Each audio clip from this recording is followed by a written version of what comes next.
Well, Shabbat Shalom and Chag Sameach. This morning, Shabbat and the second day of Shavuot. We welcome everyone. This is Valley Beth Shalom Torah study for a Shabbos and a Yontif morning.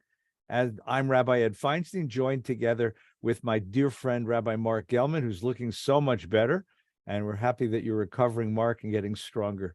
It's wonderful to be together. Last week, we spent our time talking about some of the theological aspects of the Shavuot holiday, the giving of Torah.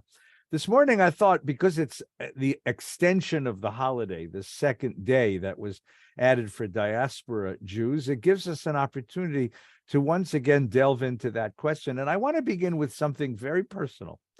I want to talk today about Torah, but I want to begin to talk about your Torah and my Torah. So let's ask this question. Gellman, when you grew up, I imagine that there were many opportunities for an awfully bright man like you. Law was an opportunity, academics, to become a professor, various other kinds of, to be a writer. You're a marvelous writer. Why on earth does a brilliant young man decide to go into the rabbinate?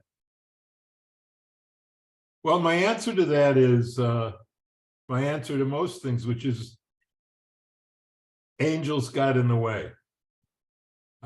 In my case, there were several angels who appeared in my life at a point where I wasn't clear why they were even appearing, but they changed my life. So it first starts with me at the University of Wisconsin in Madison, and I'm in the Hebrew and Semitic Studies major. So you'd think, oh, but that being a rabbi fits into that. But, you know, the reason I was in there was I was in a special program for advanced students, and they only had one extra thing that you could take, which was a language. And I took Hebrew. Oh, and I was going to take Chinese because I was already a communist. And I thought, you know, let's take Chinese so that I'm ready for the revolution in the world. So communism's loss was Torah's gain. So they gave professors to each of us as our mentors. It was called the Integrated Liberal Studies program. And they picked 500 freshmen who had certain skills. And I was one of them. So my professor, Professor Howe, was a flinty New England guy. And he said, listen, you're Jewish, aren't you? I said, yeah, so what? He said, well, then why don't you take Hebrew? You should learn the language of your people. I said, well, that's very nice of you to say so, but the Chinese are going to take over the world and I want to be ready. So he said, I think you should take Hebrew. And I said, well, thank you for your opinion, but this is my life and this is it. So I show up at the Chinese class, and my name's not there. And they said, get out of here, you're not in the class. So I had an inkling of what was going on. I go over to the Hebrew class. I said, are you Marc Gellman? Oh yeah, Professor Howe enrolled you. So he was the first angel who seemed to know more than I did, that I needed to know the language of my ancestors.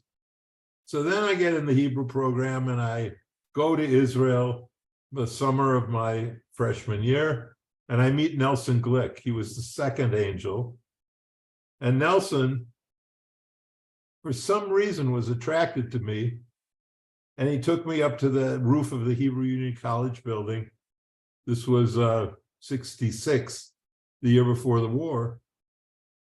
And he said, Marc, the Arabs believe that this city is the navel of the universe, the center of the universe. Out of this city, the whole universe was created. They believe that. And he said, and I believe it too. And his powerful faith, unbelievably powerful faith, and his physical persona, which was also immensely powerful. He was tall, blue-eyed, big eyebrows, and he was a spy. He was the head of the OSS during World War II in the Middle East. he really just swept me off my feet. So he says, try it. I think you'd be a great rabbi. So he enrolls me in rabbinical school, and I have all these credits, and eventually, and I became a rabbi. Then I had to decide, is this what I really want? And what happened to me then was I realized I really love Jews, and I love the Torah. And I love the Torah as a path of life. And then I started studying Buddhism, and I realized they have a path of life, and we have a path of life. Why not? Why shouldn't I study our path of life? And the more I studied Torah as a path of life, the more I was sucked in to its beauty, its profundity, its way of creating human flourishing. And I began to wonder, why don't all Jews love it this way? Why don't all Jews love the Torah? And so I began to lose myself in the Torah. And when I surfaced, I realized I had become a rabbi, not because it was the only thing I could do, but because it was the best thing I could do. That's wonderful.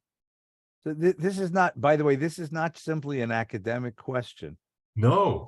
Because right now in the community, there is actually a deep shortage of rabbis, and the rabbinical schools, whose responsibility it is to train and prepare and launch rabbis into the community, have very, very small enrollments. So for some reason, the young people of this generation have decided that this is not a lifetime. This is not a career path. There are lots of older people that are coming to in second careers, but young people are deciding elsewhere. So the question is, this is a holiday of the giving or the receiving of Torah. This is the holiday when Torah is given as a gift to the Jewish people. Why does a young person accept upon himself a life of Torah, a life of representing the Torah, teaching the Torah, offering the Torah, interpreting the Torah? It's not simply an academic or a personal question. It's actually a very interesting sort of ideological question, philosophical question for this. What went into your decision for this moment? Well, my decision begins with my family. My parents were ardent Zionists who'd been thrown off a kibbutz in 1952, and I was born a year or so later. And the home I grew up in was a home filled with that ideology. My parents were not religious people. That is, they were not, halachic or religious in that way, though my mother kept a kosher home. And I asked her when I was a teenager why. And she said, so that any Jew could eat in my home. And she lit Shabbos candles every Friday night. And the Friday night table became a sacred place for me. The family's rule was you could do whatever you wanted to do on Friday night after dinner, but you had to be at the dinner table at 6 o'clock on Friday night. And that table was a sacred place. Mom would light candles, Dad would say the Kiddush, and then we would sit and have a meal as a family. I have three younger brothers. And the rule also, by the way, was you could bring anybody to the table. So we all brought friends from the neighborhood, girlfriends when we started dating, just everywhere. So the table was always filled with lots and lots of people. Mom didn't cook well, but she cooked a lot. And she cooked like a kibbutz. She served like a kibbutz. Everything was in big plastic bowls, chicken, rice, vegetables, salad, whatever it was. Then we'd clear the table, put out a 4-course dessert, because my parents owned a bakery. So there was good stuff. And Dad would ask a question. My father would ask a question. And the next 2 hours was a conversation about something important. And the questions ranged from, these were the days of the civil rights movement in America. So the question of civil rights for African Americans, the burgeoning of feminism came up at the table. I had an invitation from the government to participate in the war in Vietnam. And the question was, as a family, what do we do about this? And what is our position about this? Lots of questions about Torah, about Israel, about the Jewish people, and about Judaism. And this became a sacred place for me. And it became an internal language for me. So the language of serious Jewish ideas became my internal language. I went off to college and discovered that I couldn't shake it because it was deep inside of me. I sort of referenced everything in terms of that. And then, decided afterwards that I had studied philosophy, I'd studied political thought, I'd studied science on a very high level in college. I wanted to study Judaism on the same level. So when I finished, I came back and I had no intention of being a rabbi. I just wanted to know what rabbis knew. So I enrolled in the rabbinical program, honest to God, not to become a rabbi, because in my generation, the idea of standing on a pulpit and saying, please rise, was the last thing in the world anybody wanted. Right. We were revolutionaries and we wanted to overturn the world. And I discovered in the technical language of Talmud and in the language of Jewish philosophy, a language for expressing that aspiration of overturning the world and creating a better life. And because it was my internal language, it was totally at home for me. I was just totally at home. And then, a few years later, to my utter surprise and chagrin, they ordained me as a rabbi. And I still didn't know what I wanted to do. So my first job out of school was as a school principal because I love kids. I'd worked in camp every summer and kids were my people.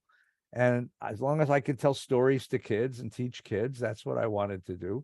The parents were tough, but the kids were a joy, And then I made this discovery. Maybe you made the same discovery. I had a dual job because the school was small. So they asked me to work in the synagogue on weekends. And I was there was a senior rabbi and I was the other one, the young whippersnapper, as it was. Was this in Texas? Texas, yeah. And I discovered something which was a total surprise to people of my generation, that if you get a haircut and you put on a coat and tie, you can say any damn crazy thing you want from the pulpit and they'll listen to it. And that was a wild idea. And I kind of enjoyed this, that I could talk to people and that they would listen, and that I turned the synagogue into my father's Shabbos table every Friday night. Beautiful. I could ask a question and we could have a conversation and we could talk about very deep stuff in the language of Torah. So I would say that I sort of absorbed this from my family and then took it professionally. And that's where Torah became my internal language. So let me ask you a question about this stunning fact that there's a shortage of rabbis, that young people basically don't want to be rabbis. Why is that, and how can it be changed? Very interesting question. I think one piece of it is that this younger generation has a deep suspicion of institutions. It's not just the rabbinate, but it's all, look who's in politics. Can we honestly say that American politics involves the best and the brightest among us? No. Right? The best and the brightest go into tech. They go into finance. They go into other fields. Politics, which is institutional. I think that their institutional religion is also subject to the same suspicions and the same sort of sense of undermining that other institutions are experiencing. So to be the leader of an institution, I think, is one of the problems. And then the second thing I would say is that young people today, as in my experience, and this is a gross generalization, so I apologize, I find them incredibly spiritual. That is deeply thinking, they're thinking very deeply about themselves, about the meaning and purpose of life. They think very deeply about God. They think very deeply about the world about them. I find them very deep, very willing to volunteer their time, their effort, and their souls to do things in the world which are quite remarkable. They're not selfish. They're not uncaring. They just don't connect that with our faith and with the language of Torah, and they don't connect that with Jewish institutions. And the rabbinate in particular, I think, is over the years, there's all these jokes. There's all the jokes about the rabbis, and I think what happened is after a while, those jokes became, or rather, those jokes reveal a deep inner truth about the way the community thinks about the rabbinate. The famous joke is, I want to be a rabbi. What kind of job is that for a nice Jewish boy? Then nice Jewish girl, right? And there's all these jokes, but I think that there's a deep inner antipathy toward the rabbinate. And I think people have absorbed that. Why would I want that as a job? Why would I want to subject myself to the whims of a board of directors of an institution? Why would I want to put up with people who don't understand my deep spiritual drives? I think that's there in the community. What do you think? I think that's part of it. I think it's that we don't feed people the food they want, which is they want to study, they want to learn, and we don't teach them. I think when they come and we have sermons that don't touch them, I think it turns them off. And I think that's a piece of it.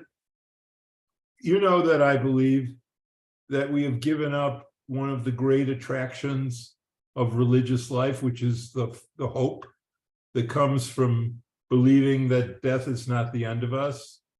I think we've stopped preaching about that, and I think that's a terrible mistake.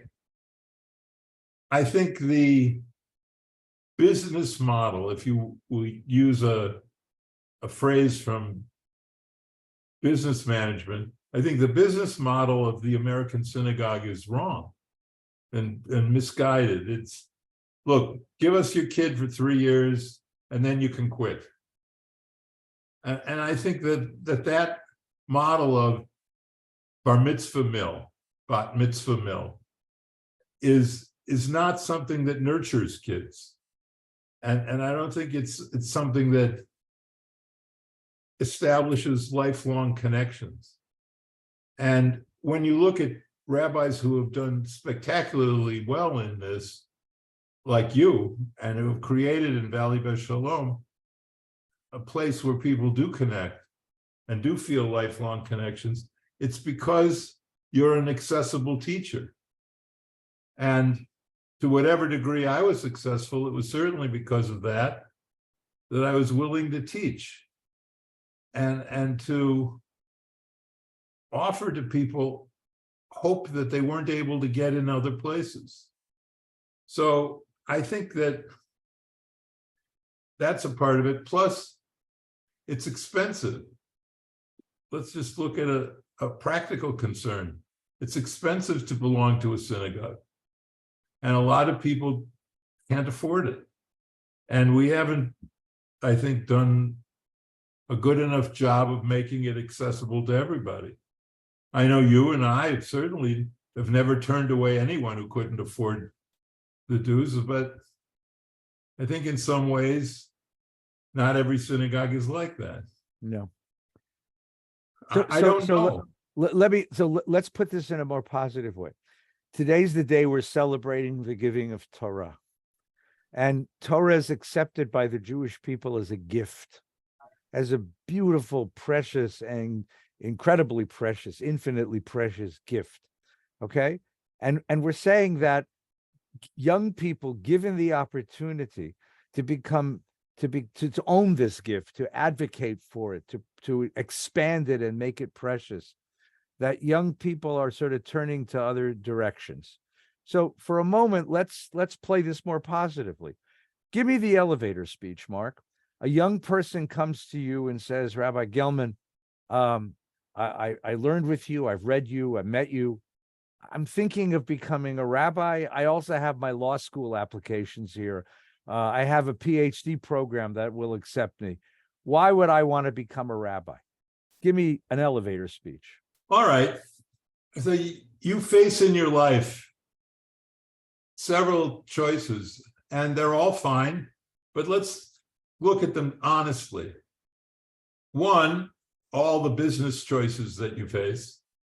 basically involve buying something for a nickel and selling it for a dime.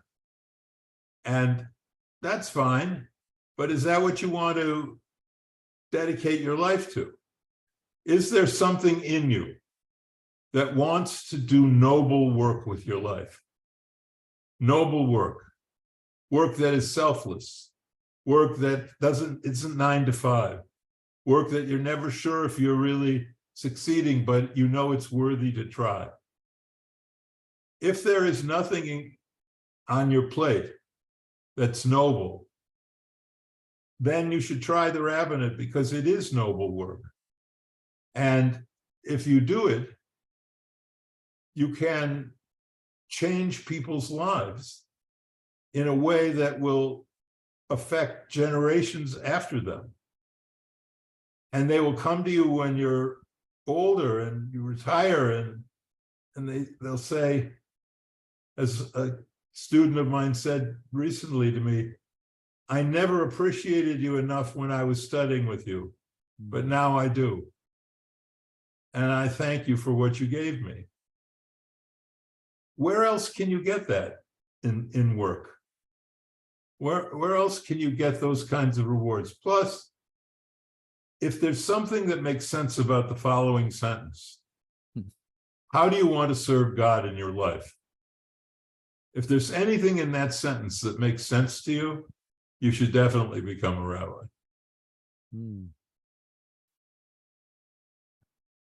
I think I remember when I was considering this, one of the people that I went to talk to was Harold Showeiss. And because I had heard him many, many times. And I told him, I don't know if I can be a rabbi, because I don't think I have emunah shlema. I don't have perfect faith. I don't have perfect faith in anything. I don't have perfect faith in every ideal. I can think of 10 reasons why it's a problem. And he said to me, you don't have to be a Baal Tshuva to be a rabbi. You have to be a Baal Shela. You don't have to own the answers. You just have to be deeply invested in the questions. And that the rabbinate is a place not to offer answers. It's a place to be deeply committed to searching through the questions. And that he said, I have questions. I have questions all the time. And that's what the rabbinate is. It's an opportunity to spend a lifetime asking the most important questions of life. As you said, not the questions of how you can up the profit margin by 2% more, but the real questions of life and death, the questions of meaning and purpose, the questions of community and loneliness, of love and marriage, all of those questions, and to spend your life in that area, that arena, doing moral work. Now, one of the problems, and I can tell you, I've told this to young people, one of the problems is that when you invest yourself in moral work of any kind, and I would include medicine in moral work, and I would include teaching in moral work, there's no limit.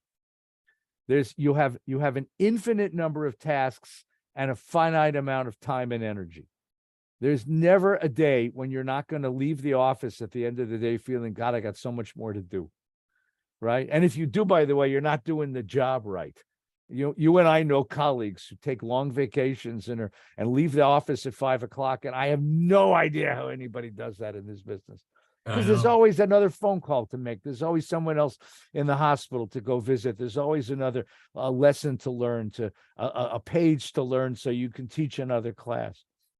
But there's something really glorious about that, to reach the end of your life and not have finished the to-do list. And it's not a to-do list of burdens, it's a to-do list of opportunities, of things to explore, of things to learn, of people to engage with. So wonderful. This week, by the way, last week, we lost Harold Kushner. He was a wonderful, wonderful rabbi who spoke here at our shul many times.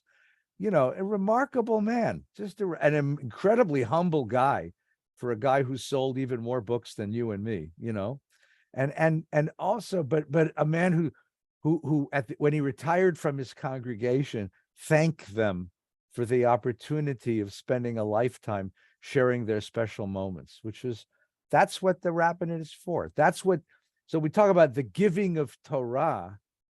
You're talking about giving it to people, to real people. And in many voices of our tradition, the miracle was not that God gave the Torah, it's the receiving of Torah, that hearts were open and lives were ready to receive the Torah, to accept the Torah, and to make this a part of your life, to accept this in the part of your life. Right.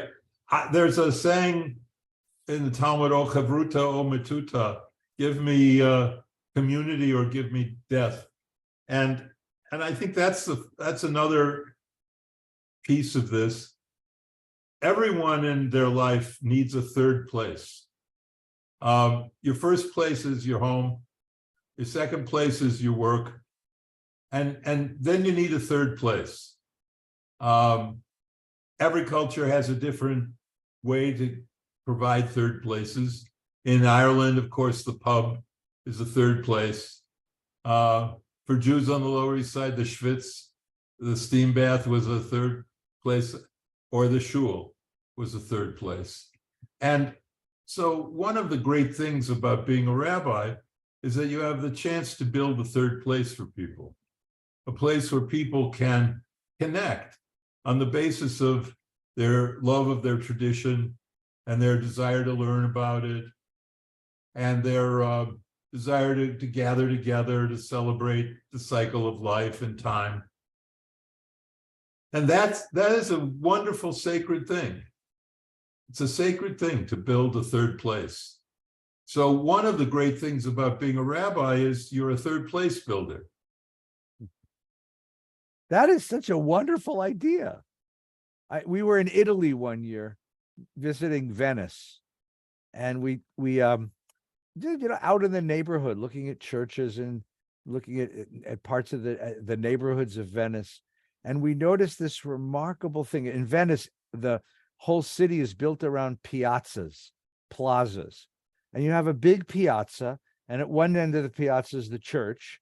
And all around the piazza are shops, but cafes. And it's 6 o'clock every night. The piazza filled up. All the grown-ups came and sat in the cafes, and they sipped a Campari or an espresso. The kids played ball. They played soccer in the piazza, right? And then at 7 o'clock, they all disappeared. They all went home to have dinner. But from 6 to 7, every weeknight, I think Sunday night's different because they have dinner, but every weeknight from 6 to 7, the piazza is filled with people. It's their third place. It's their third place. And in the same time, I've been in Ireland. You're exactly right. In small towns in Ireland, we'd go to the pub. A pub is not a bar. There happens to be a bar in a pub. A pub is a gathering. Whole families would fill booths, say these giant booths. And there's music, there's storytelling, there's camaraderie, there's politics, there's having a place, as Cheers says, where everybody knows your name, where you belong, where you're not the economic person, so you're not leveled by how much money you have, but it's not family, it's community, and it's chevra. It's a beautiful idea, Marc. Thank you. And we don't have that in America. You go to work, you come home, you go to work, you come home, you stop at the gym, you go shopping at the mall. We don't have that kind of public community place where people know you, where you share life outside of the bounds of family, and you can and you're understood. You are somebody there, right? You are somebody. Somebody once explained to me the meaning of the book of Kohelet. The book of Ecclesiastes in the Bible, of course, begins with this sad idea of, hevel hevalim. Everything is vanity. Everything is emptiness. It's hollow. And the reason is because we used to live in villages, and villages were bounded, and villages had a center. And in the village, people met each other and they knew each other. And so you had an immortality in the village because you lived in the village. And then when your time was up, the village remembered you as part of the village. But then came empire, and the villages were wiped out, and we lived in giant cities where nobody knows anybody. And that's Ecclesiastes. That's the emptiness, the existential angst that I live and I will die and no one will know my name. So that third place where everybody knows you and remembers you, and cherishes you and tells your stories and repeats your wisdom. That's the job. That's exactly the job. That is the job. That's And Torah. when you say to people who pass you in the halls of VBS, hi, how are you, Doug? How are you? You can't imagine how important that is for them, because you're saying, I see you, I recognize you, you're a part of our community, and I'm glad you're here. Yeah. Yeah. And this wonderful midrash, there's this beautiful midrash from Sikha de Rav Kahana, which is the 5th century collection of ancient sermons that said that when God spoke to the people Israel, God appeared to each person individually. Everyone heard their own voice. Everyone saw their own image at that point. That is, everyone was recognized. What revelation was on Mount Sinai was exactly that, was, gee, it's good to see you. You, not collectively you belong to me, says God. You matter to me. You exist in the world. What is it? The Buddhists say, namaste, I see you, right? That idea that I see the light in you. God says that's the revelation of Torah. That's the whole function of Torah, is to reinforce the sense that you exist, you are real. So the great question of religion is God real? The great question of religion, are we real? And that's the answer. That's what religion comes to answer. That's the reason. So one last question as we finish. It's Shavuos. It's the giving of Torah. It's the receiving of Torah, its first fruits. So Marc, you got 5,480 verses in the Torah. Which verse do you want to hold on to this year? Which verse is God giving Marc Gellman this year?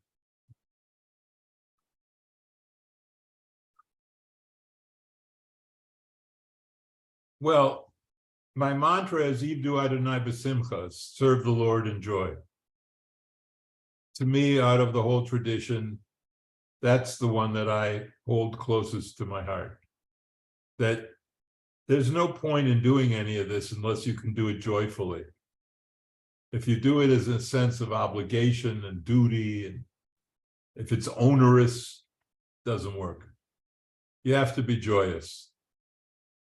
It's why you're such a fabulous rabbi, because you're joyous and you're kind. And I think, to me, that's the Torah that was communicated to me. Serve the Lord in joy. And whenever I think of a change in my life, it comes up, some kind of message God will say to me through some interlocutor, I'm not through with you here. I'm not through with you here. So you serve the Lord in joy as long as you can in a certain place, and then you do the same thing wherever else you are. But it's been such a privilege to be a rabbi, and I'm so humbled by it. And it's changed me in every way for the better.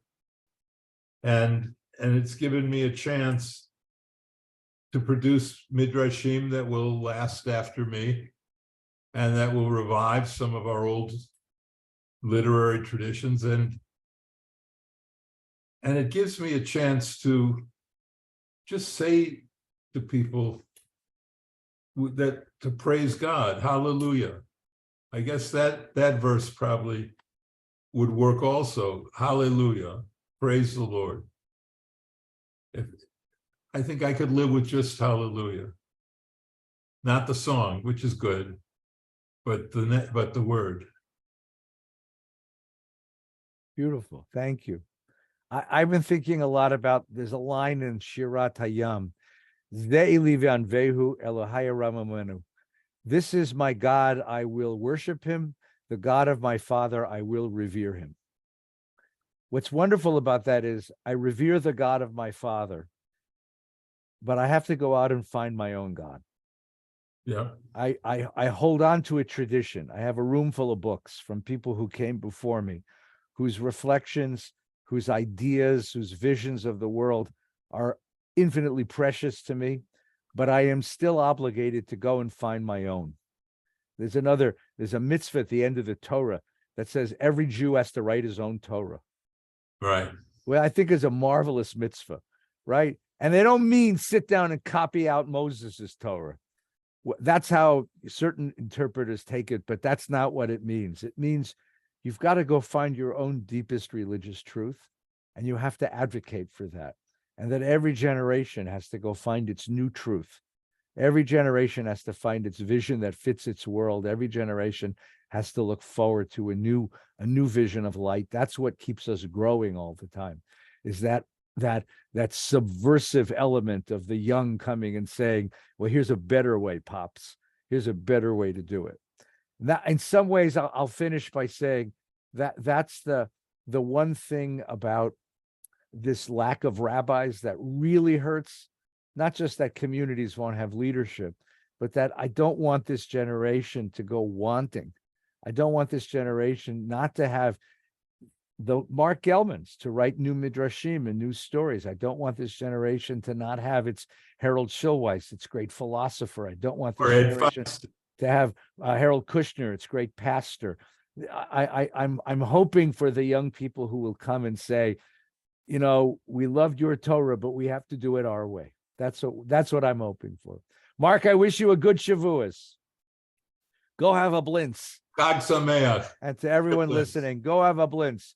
Why do we eat blintzes on and cheesecake and milchiks on Shavuos? No one really knows. No one really knows, but the cholesterol level and the Torah level rises. Maybe it's proportional. Take good care. Chag Sameach and Shabbat Shalom. Love you.